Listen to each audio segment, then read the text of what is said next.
بسم اللہ الرحمن الرحیم۔ اللہ کے نام سے شروع جو نہایت مہربان اور رحم فرمانے والا۔ الحمد للہ وحدہ والصلاة علی رسولہ الذی لا نبی بعدہ۔ تمام تعریفیں اللہ تبارک و تعالیٰ کے لیے جو یکتا ہے اور رحمت کاملہ نازل ہو اس کے رسول صلی اللہ علیہ وسلم پر جن کے بعد کوئی نبی نہیں ہے۔ یہ کتاب جو ہم شروع کرنے کے لیے جا رہے ہیں اس کا تعلق فارسی زبان سے ہے، اور فارسی زبان کی ابتدائی کتاب ہے جو فارسی کو سمجھنے میں، فارسی بولنے میں بے انتہا معاون و مددگار ہے۔ اس کتاب کے اندر کچھ قواعد کی روشنی میں جملے پیش کیے گئے ہیں، اور ان جملوں سے قبل کچھ مفردات پیش کیے گئے ہیں جو مفردات فارسی کے چھوٹے چھوٹے جملوں کو حل کرنے میں بہت مددگار ہیں۔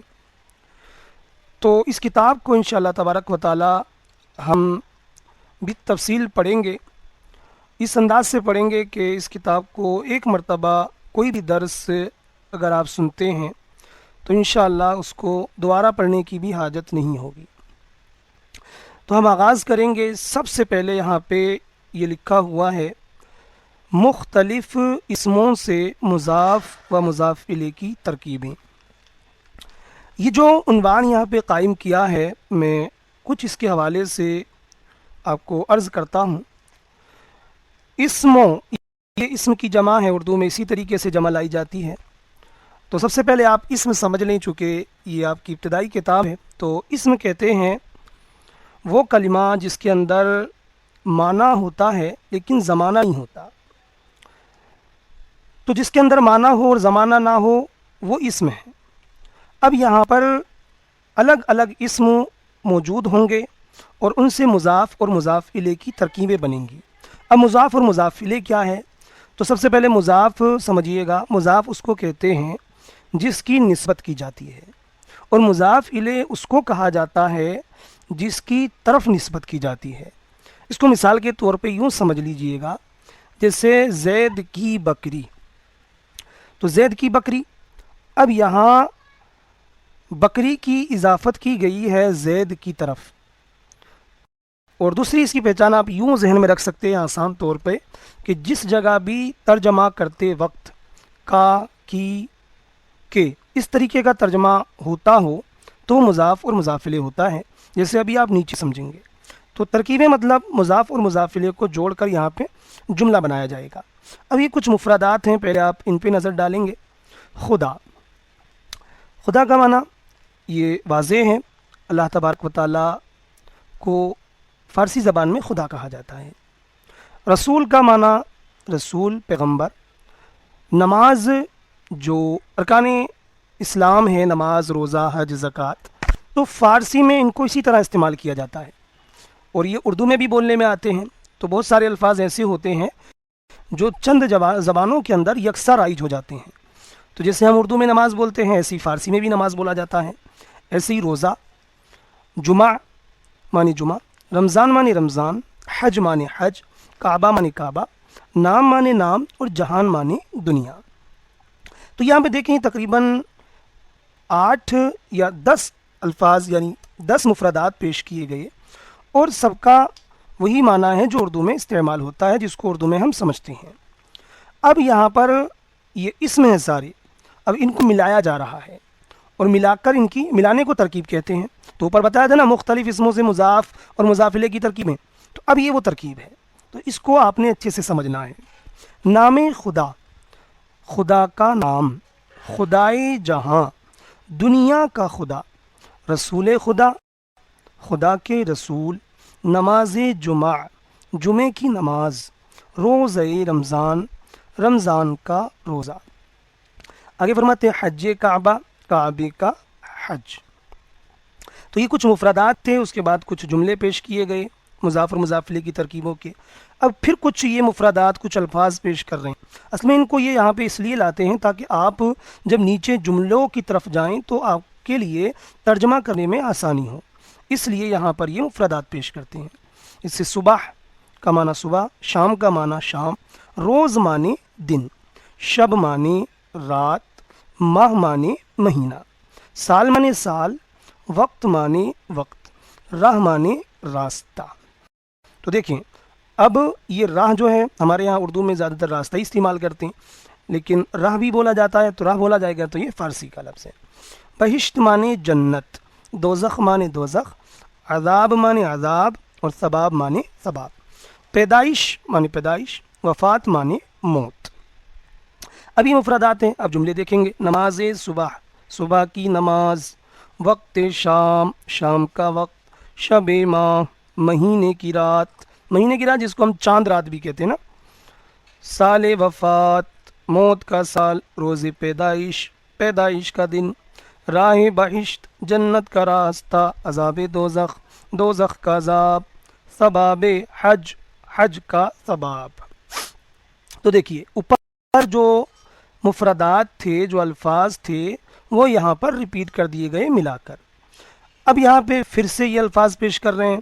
او مانے اس کا، آہا مانے ان کا، تو مانے تو، شما مانے تم اور تمہارا، اس کے دو معنی آتے ہیں، اس کو الگ الگ طریقے سے بھی استعمال کرتے ہیں، لیکن ابھی آپ اتنا سمجھیں، شما مانے تم اور تمہارا، من مانے میں اور میرا، ما مانے ہم اور ہمارا۔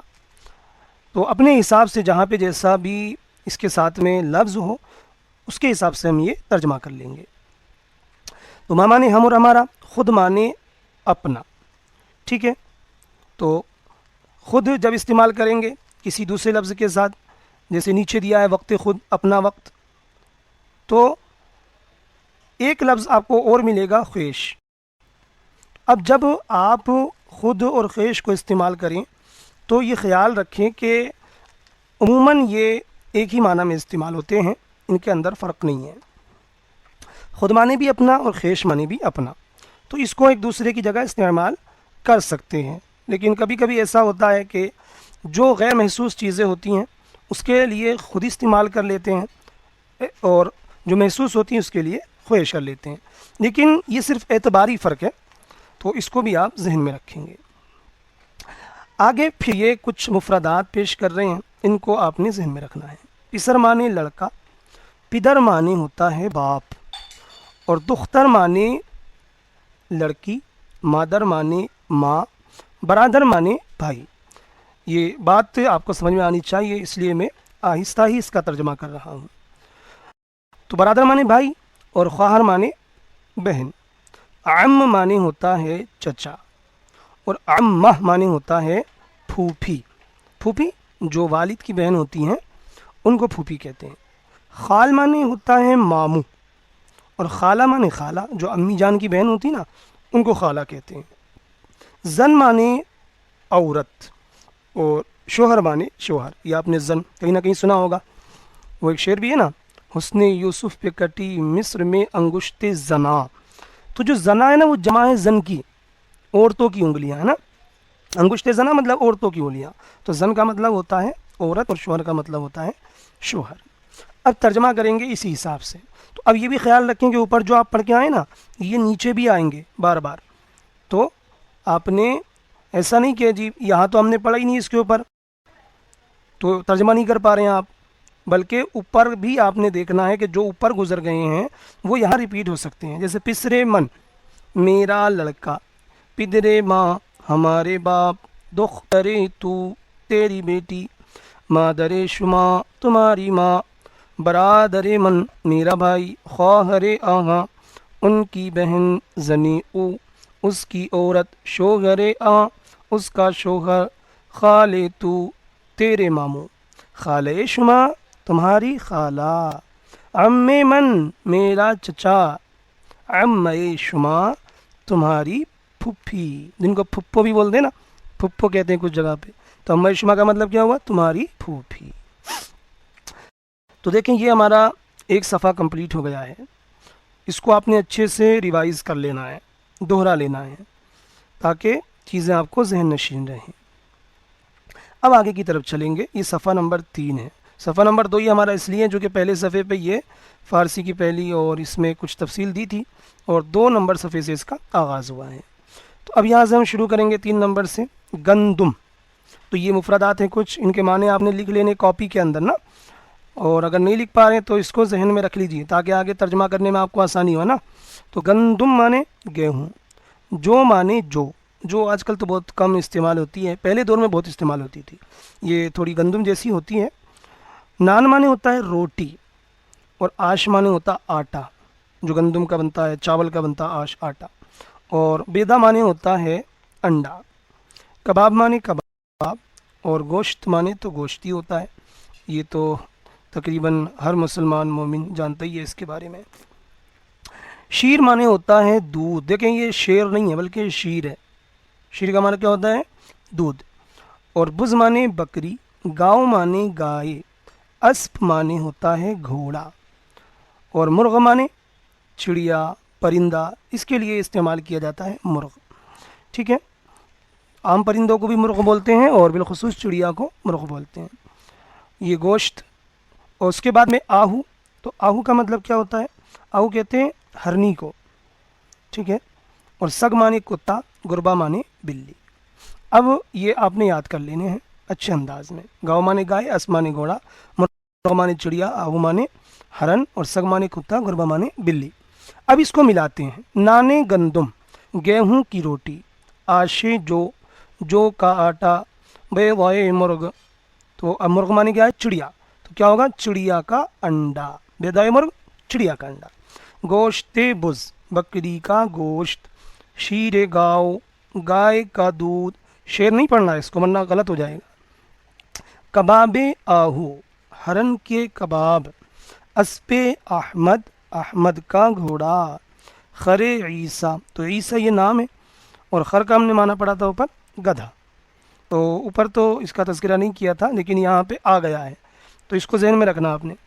خر ایک ہوتا خر جو آفتاب کے معنی میں ہوتا ہے، یہ ہے خر، خر عیسیٰ، عیسیٰ کا گدھا۔ سگے من میرا کتا غربے تو تیری بلی، تو اس کو آپ نے اچھے سے یاد کر لینا ہے۔ اب آگے چلیں گے، تو یہ مفردات ہیں، ان کا تعلق جو پارٹس آف باڈی ہوتے ہیں نا، جو انسان کے اعضاء ہوتے ہیں، اس کے لیے یہ سب استعمال ہیں، تو دیکھیے گا توجہ سے۔ منہ معنی ہوتا ہے بال، بولتے ہیں نا منہ مبارک، حضور علیہ الصلوۃ والسلام کے بال کو، تو منہ کا مطلب ہوا بال، سر کا مطلب سر، چشم معنی ہوتا ہے آنکھ، اور گوشت کا مطلب ہوتا ہے کان، بینی معنی ہوتا ہے ناک، زبان کا مطلب زبان جو منہ کے اندر ہوتی ہے، اور دہان کا مطلب ہوتا ہے منہ، یہ جو پورا حصہ ہوتا ہے نا گول گول، اس کو دہان کہتے ہیں۔